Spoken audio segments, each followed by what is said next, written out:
अस्सलाम वालेकुम जी, मैं हूँ अज़रा। सर, आप देख रहे हैं मेरा यूट्यूब चैनल।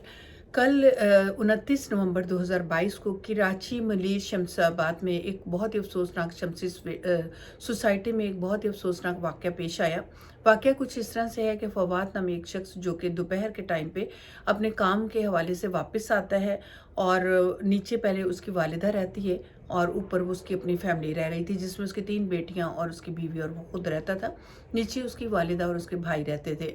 जब वो वापस आता है तो कहते हैं कि जनाब फ़वाद ने जो खुद से बयान दिया है कि मैंने अपनी वालिदा से पहले मुलाकात की, सलाम दुआ लिया, हाल चाल पूछा और फिर मैं ऊपर अपने फ्लोर पे चला गया। मेरी बेटियां स्कूल से वापस आ चुकी थी। मेरी बीवी ने इस बात को कि मैं नीचे से होकर ऊपर आया हूँ और इसी बात को लेकर झगड़ा बना और झगड़ा हमारा बहुत ज़्यादा आगे बढ़ता चला गया। उसकी 3 बेटियां थी, एक 16 साल की, 12 साल की और 10 साल की। जो 16 साल बेटी थी वो अपने स्कूल का काम कर रही थी, तो उस दौरान जब झगड़ा बहुत ज़्यादा बढ़ गया तो उसने रोना स्टार्ट कर दिया और उसने कहा, जी आप दोनों के झगड़ों की वजह से हमारी लाइफ बहुत ही स्टक हो गई है, बहुत ही ख़राब हो गई है, हम बहुत परेशान रहते हैं। तो कहते हैं कि लेकिन मेरी बीवी ने इस बात को भी नोटिस में नहीं लिया।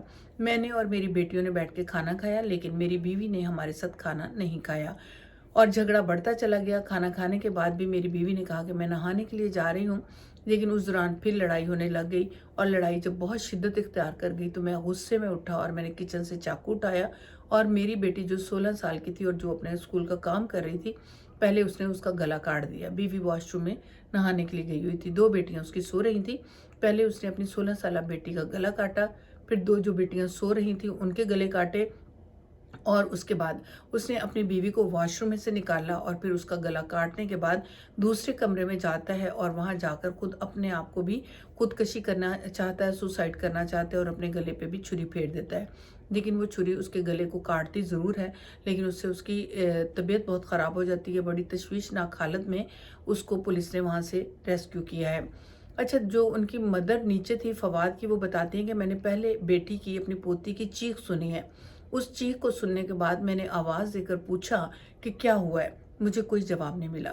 फिर मैंने बड़ी अपनी पोती को फ़ोन किया, लेकिन मेरे फ़ोन का कोई जवाब नहीं आया और जब मैंने चीख सुनी तो मेरी बेटी भी घर में मौजूद थी। मैं और मेरी बेटी हम ऊपर वाले पोर्शन में जाते हैं तो ऊपर कुंडी लगी हुई थी। हमने दरवाजे को बहुत झुंझलाया, बहुत ज़ोर-ज़ोर से खटखटाया, लेकिन कोई जवाब नहीं आया।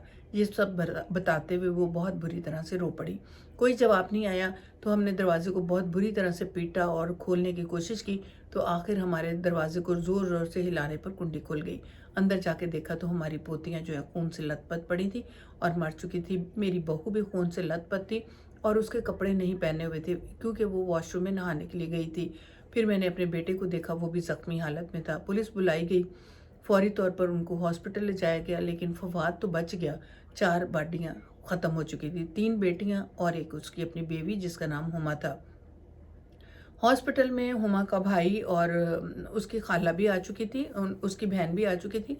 उसके भाई से जब पूछा गया कि क्या मामला हुआ, उसने कहा, जी हम नहीं जानते क्या मामला है। दोनों बड़े अच्छे हंसी खुशी रहते थे, भाई आउटिंग करने जाते थे, खाना वगैरह खाना जाते थे। फवाद अपनी बच्चियों से बहुत प्यार करता था। हम बड़े हैरान हैं कि एक बाप जो कि अपनी बेटियों का राखा होता है, उनके हवालगी के हिसाब से बाप बहुत परेशान रहता है, आज उसने ही अपनी बेटियों को कत्ल कर दिया। बहुत ही अफसोसनाक ये वाक़या हुआ है। फवाद जो कि अब स्टेबल हालत में है, पुलिस को उसने बयान दिया और उसी ने ये सब चीज़ें बताई कि घर में बहुत झगड़े रहते थे, जिसकी वजह से मैंने अपनी बीवी हुमा का गला काट दिया। फवाद जो है वो एक जॉब करता था, साथ ही वो ट्रेडिंग कंपनी के साथ वो ट्रेड भी करता था, जिसमें उसको बहुत सारा नुकसान था और इन्हीं चीज़ों को लेके वो बहुत परेशान रहता था। अभी अगली अपडेट जो भी आएगी वो मैं आपके खिदमत में पहुंचाऊंगी, लेकिन ये बहुत ही अफसोस का मुकाम है कि एक बाप ने अपनी ही बेटी और अपनी ही बीवी को कत्ल कर दिया। दुआ में याद रखिएगा। अल्लाह सब रहमत घरों पे करे। नई खबर के साथ फिर हाजिर हो जाऊंगी। अस्सलाम वालेकुम।